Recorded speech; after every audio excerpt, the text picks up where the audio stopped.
Hello students, एक 9th class के बच्चे का डाउट था कि क्वेश्चन है ma'am, liquid generally have low density as compare to solid but you must have observe that ice float on water, find out why. Simple सा question है कि आइस वाटर पे फ्लोट क्यों करती है।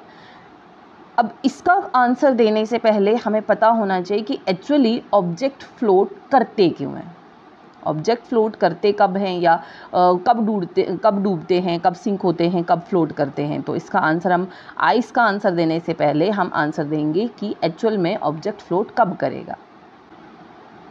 कोई भी ऑब्जेक्ट फ्लोट तभी करता है जब उसकी डेंसिटी वाटर के कंपैरिजन में कम होती है। Means that is density of object which is placed on a water float only when its density is lower than the density of water. As you know, density का मतलब होता है mass per unit volume. अगर density high है float नहीं करेगी as compared to water. दूसरा एक फैक्टर होता है that is buoyant force. अब buoyant force क्या है? The force which is exerted by water. जो फोर्स वाटर की तरफ से अपवर्ड की तरफ लगता है उसको हम buoyant फोर्स बोलते हैं। ये भी एक फैक्टर है, जैसे कि अगर बॉयंट फोर्स ज़्यादा है as compare to the weight of object, जो ऑब्जेक्ट आपने पानी पे रखा है अगर उसका वेट बॉयंट फोर्स से ज़्यादा है तो ऑब्जेक्ट फ्लोट नहीं करेगा, वो सिंक हो जाएगा। और अगर बॉयंट फोर्स ज़्यादा है तो ऑब्जेक्ट डेफिनेटली क्या करेगा, फ्लोट करेगा।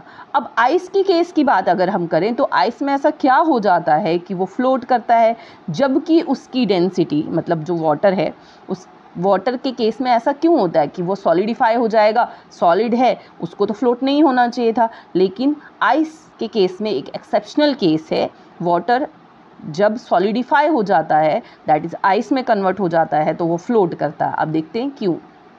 देखिए, जब वाटर हमारे पास सिंपल फॉर्म में होता है, that is a liquid form में होता है, तो उनके पार्टिकल्स के बीच का इंटरमॉलिक्यूलर स्पेस नॉर्मल होता है।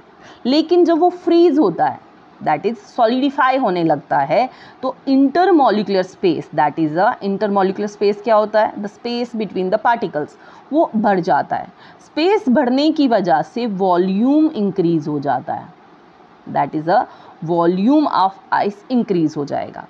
वॉल्यूम इंक्रीज हो गया तो दैट इज मास क्या हो जाएगा, डिक्रीज हो जाएगा। That's why that is density क्या हो जाती है, that is mass per unit volume में वॉल्यूम के इंक्रीज होने की वजह से डेंसिटी आइस की एज कम्पेयर टू वाटर क्या हो जाती है, कम हो जाती है। एंड कितना होती है पता है, that is a 9% density of ice is lower than the density of water. That's why जब आप पानी में उसको डालते हो तो वो फ्लोट करती है, सिंक नहीं करती।